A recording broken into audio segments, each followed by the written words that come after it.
Okay, welcome to this video. So today in this video, we are going to learn about the data visualization using Matplotlib, and we divide it into two parts, part 1 and part 2. For week 13, we will discuss in part 1, and next week we will discuss in part 2. And Matplotlib, which is one of the most important tools in data science. In data science, we collect data, analyze it, and process it. But how do we communicate our findings to others? And the answer is through visualizations. A good visualizations can tell a story about your data. And Matplotlib is one Python library that allows us to create professional quality plots and visualizations. And it's used by data scientists, researchers, and engineers. Let's start the material. So Matplotlib is a plotting library for the Python programming language and its numerical mathematics extensions NumPy. Matplotlib provides an object-oriented API for embedding plots into application using general-purpose GUI toolkits like tkinter, WXPython, Qt, or GTK. So actually, Matplotlib can be used for visualization when we create a Python program that has user interface. But we can also use the Matplotlib to visualize our data in Jupyter Notebooks. And Matplotlib is a Python two-dimensional plotting library for data visualization and creating interactive graphics or plots. So actually, Matplotlib is only supported for 2D plotting library. And using Python's Matplotlib, the data visualizations of large and complex data becomes easy. And why do we use Matplotlib? Because Matplotlib is a multi-platform data visualization tool built on the NumPy and SciPy network framework. Therefore, it's fast and efficient. It possesses the ability to work well with many operating systems and graphic backends. And it possesses high-quality graphics and plots to print and view for a range of graphs such as histograms, bar charts, pie charts, scatter plots, and also heat maps. So we move to the simple line plots. For all Matplotlib plots, we start by creating a figure and axis. In their simplest form, a figure and axis can be created as follows. So first thing that you need to do, you need to import the NumPy and Matplotlib. Then we use the style Seaborn white grid. So actually this one is obsolete version of the Matplotlib. So we can change this style into Seaborn version 0_egg white grid. So after you execute it, you can see the output like this. And we need to define the figure and also axis. So the figure can be thought of as a single container that contains all the object representing axis, graphics, text, and labels. So figure, it's like a empty paper. And then we put the axis inside that paper. So access a bounding box with ticks and labels, which will eventually contain the plot elements that make up our visualization. So this two line of code is for plotting the visualization of our data. So we need to figure first, then we put the axis inside it. But actually this one, we will not use it every time. So by default, when we directly visualize our data without this two line of code, actually our Matplotlib library will execute it automatically. But it is just for you to know that we have figure and also axis. It's like the paper, and the object inside the paper is the axis. The figure is the paper, and the object inside the papers is the axis, because it can be in our one figure, we have more than one object that we want to visualize in Matplotlib. So style plots using Matplotlib. So we have some of the style in Matplotlib. It's like by default we have, it's like a scatter plot, histogram, and so on and so on. And you can know by executing this code plt style.available. So we have some of the style in our Matplotlib.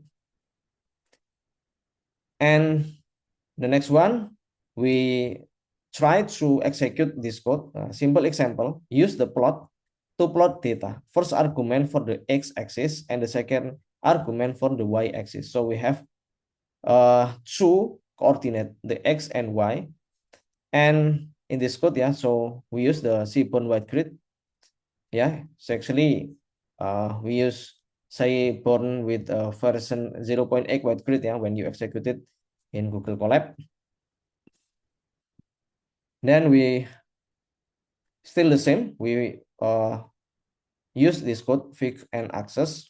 Then for the x, yeah, we generate the numbers start from 0 to 10 for the x coordinate.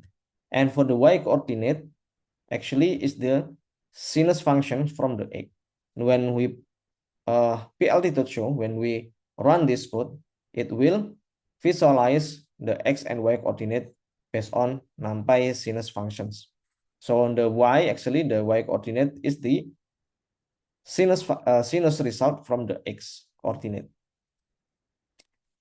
And we can also create a single figure with multiple lines. We can simply call the plot multiple times. So plt.plot x and p.sinus x, which is the sinus functions. And we also have the np.cos x. It represents the cosinus functions. So in one figure, we can plot more than one line or visualizations. And we can also have the matplotlib color formats, yeah, for the RGB or RGBA, red, green, blue, alpha in float values. So we can just skip this slide. We can see from the example here. So we plot 1, 2, 3, 4, 5, 6. We plot a 6 different line here, which is the x and also sinus x and also sinus x minus 1 and so on. And we put a different color for every functions, and the output will be like this. So the color is blue, it represents the blue color, and also G is green, 0.75, yeah, it is a grayscale between 0 and 1, so the output will be grayscale. It can be like this. And the color FFDD44, it is a hex code for RGB from 0 to FF. So actually this one represents the RGB color, and so on and so on. And the line style can be adjusted using the line style keyword. So we can also use the line style keyword to set the color format for our line. And the line style, yeah, it can also use, it's like a solid dash, dash dot, and dotted. So it is the type, yeah, the line style. It's like single dash and double dash and so on and so on. So after we set the color, yeah, the color format, we can also set the line style. And line style and color can be combined into a single non-keyword argument to the plot. So we can also use only one single argument. It's like -G, solid green, -C, it is a dash chain, and -.K, dash dot black, and so on and so on. So when we use a single argument or keyword, we don't need to use the color and also line style. And the next one is axis. Matplotlib does a decent job of choosing default axis limits for your plot. Axis allows you to set the x and y limits with a single call by passing a line list which specifies xmin, xmax, ymin, and ymax. So we want to plot these sinus functions, and we set the axis into 1, 8 and -1 to 1. It means the x coordinate limits start from 1 to 8, and the y coordinate starts from -1 into 1. So the axis can be used for limits the coordinate for the x and y coordinate. And axis allows even higher level specifications, such as ensuring an equal aspect ratio, so that on your screen 1 unit in x is equal to 1 unit in y. So it means the scale for the x and y will be the same. So we use the axis equal. So it means this one is the line space. Sorry, this one is the scale from 0 to 2 for the x coordinate. It is also the same for 0 to 2. So it means the scale same, yeah, between the x and y coordinate. Yeah. The next one is labeling plots. Yeah, we use the PLT title, PLT X label, and Y label. PLT to title, it means we give the title for our matplotlib, and PLT.x label, we give the label for the X coordinate and also y label, we give the label for y coordinate. So sin x and also x. And we can also line plot style or marker with color. So plt.plot xy x1 y1, yeah, x1 y1, we plot it using a green color with a triangle. So this one actually, this one, this one, this one, this one, this one, and this one is for x1 and y1. For the x2 and y2, it is the line, yeah. This is the second x and y coordinate, x2 and y2, with the green dash. It means line with the green color. So the x1 and y1 actually, it's like 1.5 and then sorry 0,4, 2,2, then 4,8, yeah. So x1 and y1 actually there is no previous code that represent the x1 and y1. So actually x1 and y1 is it can be a list or numpy list that represent the coordinate for x and y, yeah, for x1 and y1. Labeling plots, when multiple lines are being shown within a single axis, it can be useful to create a plot legend that labels each line type. So in this code, yeah, we plot two different visualizations, yeah, x and sinus x and cos x. Then we give the line style and line color -g. So this one actually is the sinus functions, and for the second one is the cosinus functions, yeah, with the blue color, and we give the label as cos x and also sinus x. Then the next one is customizing plot legends. Plot legends give meaning to a visualization, assigning meaning to the various plot elements. Next week, we previously show how to create a simple legend. Here we will take a look at customizing the placement and aesthetic of the legend in Matplotlib. And for the simple example, we use a style, classic style, yeah. It's different with our previous code. In this one, we use the seaborn white grid, but this one, we use the classic style. Then for the x coordinate, we generate the number start from 0 to 100 with 1000 point. So you don't need to confuse about 1000. It's like the number of points between 0 to 10. And plt.plot x and sinus x, yeah. And we draw the sinus and cosinus functions with the blue and red colors with a single dash, and this one is a line and this one is double dash, yeah. So we give the label as sine and cosine, yeah. Then we give the axis as equal, then we use the legend here. The legend will represent the label for the sinus and cosinus functions. So it is also still the same. We can move the location of the legend. For this example, the location, we move it into upper left, yeah. Then the frame on is false. It means there is no bounding box here. There is no rectangle box because we set the frame on equal false. Then the output will be like this. And another one, use the encall command to specify the number of columns in the legends. So the number of column, it means the legend, yeah. We put the legend with the column style, not the row style. But if by default we use the row style, but in this example we use the column style. It means the label will be in the left and in the right, like this, yeah.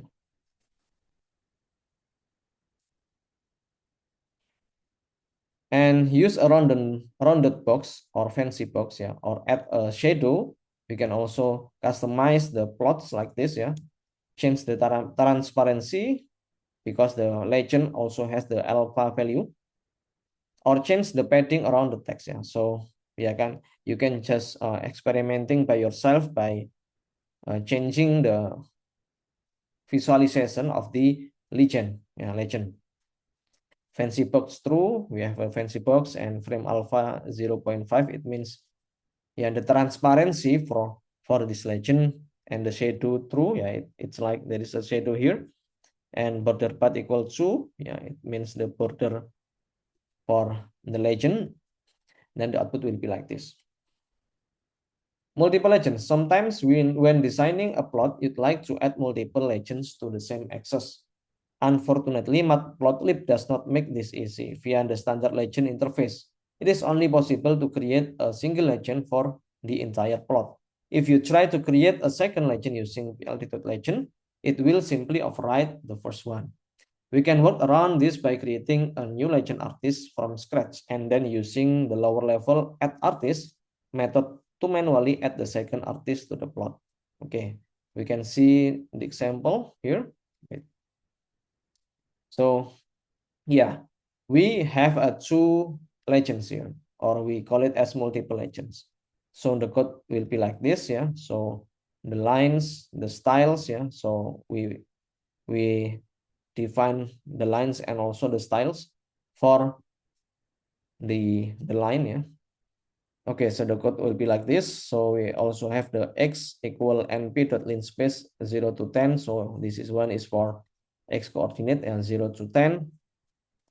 And the lines and styles here, you don't need to confuse about it. So this one is to list, yeah, for giving the line style for the sinus and also the sinus functions, yeah. So this one we do the looping process for I in range 4 lines plus equal p altitude plot x and p sin x minus 1. So we create 4 different line here, yeah, because this one we do the looping 4 times, then every looping we plot the x and also sinus x, yeah, with difference I value. And the styles, yeah, the style we call the styles list here, yeah. We use the single dash, double dash, yeah, single dash dot, and also column. Then the color is black, so all of the color for these lines is black, are black. Then the PLT axis equal. So this one actually is for representing the sinus functions, for different sinus functions. Then we put the legend here, PLT to the legend lines column true. So it means the first legend represent the first two lines or the first two sinus functions, and we give the label as line A and line B, and the location is upper right, and the frame on equal false. So this one is the legend from this code. Then we create the second legend and add the artist manually, because actually we want to create more than one legend or multiple legends. Then the second legends we use different code, yeah, the leg equal legends. So this one is imported from our previous code here, the legend, the axis, yeah, which is the axis itself, and the lines to column, it means the third and fourth lines from the sinus functions, and we give the label as line C and line D, and the location is lower right, which is in these locations, and frame on equal false. So this one is one of the way for creating multiple legend in our visualization. And the next one is scatter plots. So the previous one we already see how to use the line plots, but now we use the scatter plot.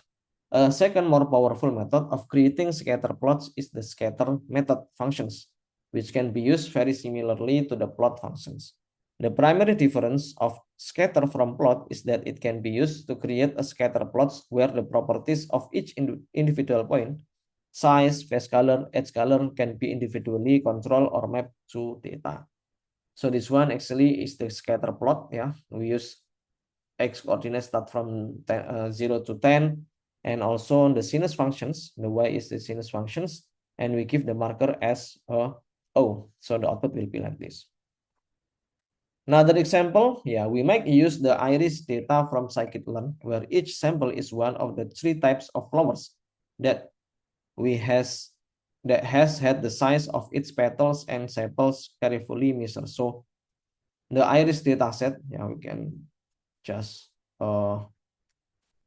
search on the Google what is the iris dataset. Okay, so this one is the iris dataset, every flower has a petal and sepal. It's like the locations of specific leaf on the flower. So for example, petal has width and also length, yeah. Petal length and petal width, yeah. So it has the width and also length. Sepal also has width and also length, yeah. So as you can see here, it has 4 different features, which is sepal length, sepal width, petal length, and petal width. So for the first one here, we load the data iris dataset from the scikit-learn dataset, so we don't need to import external dataset. So actually, when we call the scikit-learn datasets, it will directly use the datasets from scikit-learn. So iris load iris, then the features iris data.t. So it will get every features from the iris dataset. So the iris dataset has 4 different features, which is sepal length, sepal width, petal length, and petal width. And for this case, we scatter the first and second features. Now, features number 0 and features number 1. So it is for the sepal length and also sepal width. Yeah. So the x coordinate represent the sepal length, and the y coordinate represent the sepal width. Then we give the alpha, yeah, the size, and also the color, yeah, with this value, yeah. So alpha represent the, what's it called, the opacity, the transparency for every points, and the S represent the size, yeah, the size. The size means if it has bigger size of petal length and petal width, so the size will be bigger, yeah. So the size of the circle, yeah. So this one actually, and the circle, if it is big, so it has huge sepal length or sepal width, yeah. As you can see, this one, yeah, 8, yeah. If we go to the right, the size of the circle will be bigger, right? And see iris target. So the target represent the class of the flower, yeah, because the iris dataset has 4 different types, yeah, of the flower. So this one actually we put the scatter plot, and the output will be like this. And plot versus scatter, for large dataset, the difference between these two can lead to vastly different performance. And for this reason, the plot should be preferred over scatter. If we have a huge dataset, it is recommended to use the plot than the scatter. And the reason is that the scatter has the capability to render a different size and or color for each point. So the renderer must do the extra work of constructing each point individually. In plot, on the other hand, the points are always essentially clones of each other.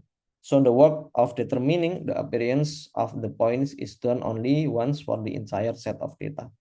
So we can see on this example, so actually this one is dataset from California cities, and we visualize this dataset using scatter plots because the scatter has a limitations. Yeah, it is cannot be used for huge dataset. So we modifying the code, so we will make the scatter plot still be able to represent the datasets, because the scatter plot actually has the color and also the size of each circle.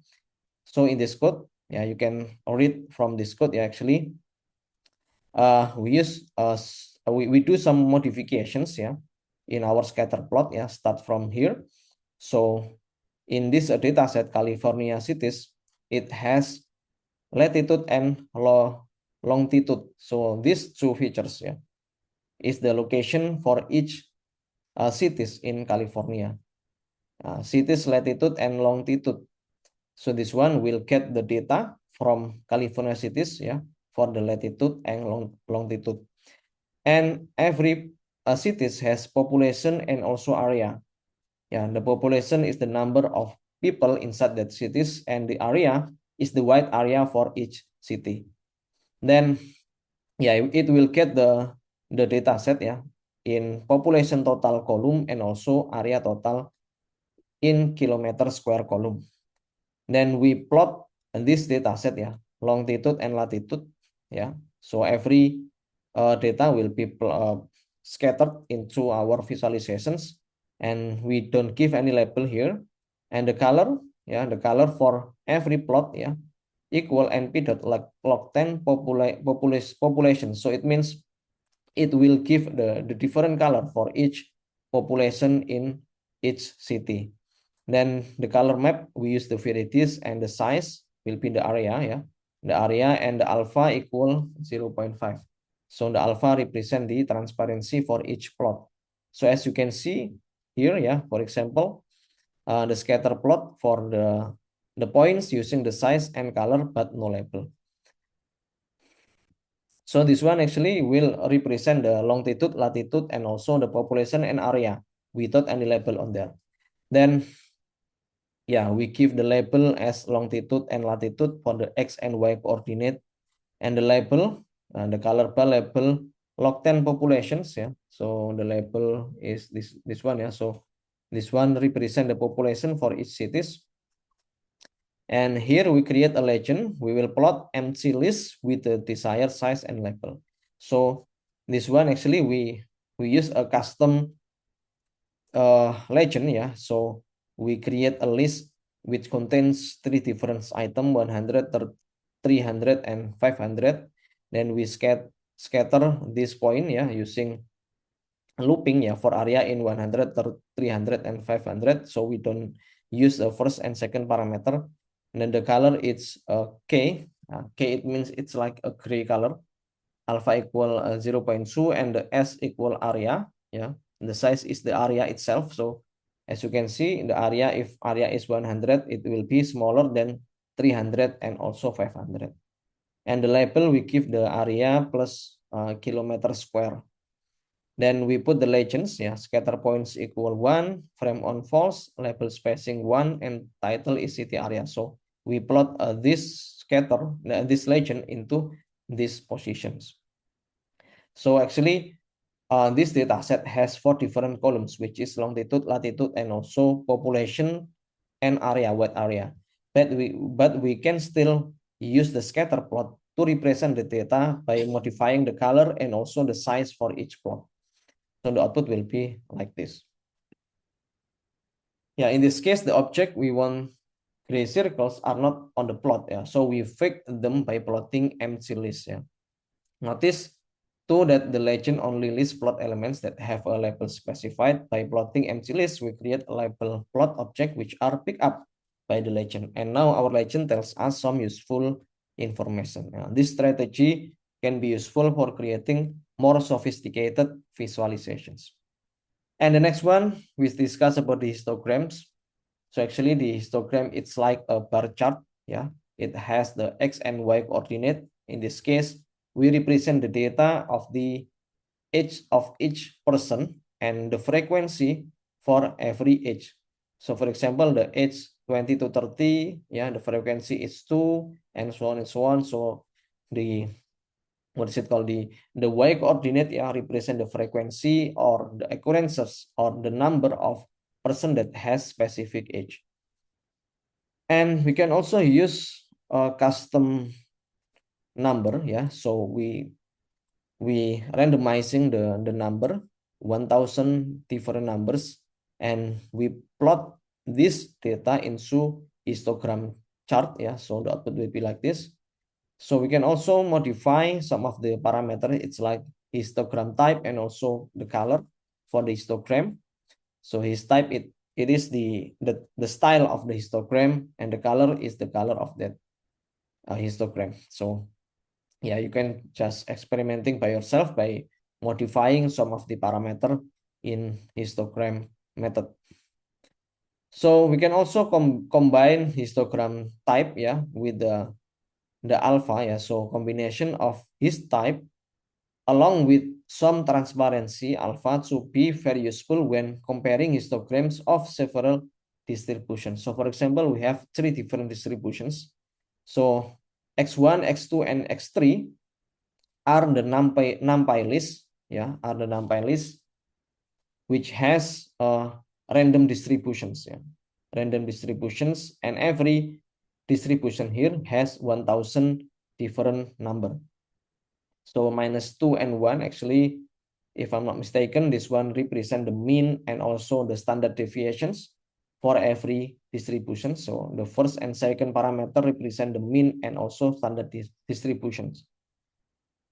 So we use a dictionary. His type is step fill and the alpha 0.5 and the bins equal 40. Then we plot these three different distribution into a histogram. The output will be like this. Because we use the alpha here, so if distributions is intersect with other distributions, it is still visible. So the output will be like this.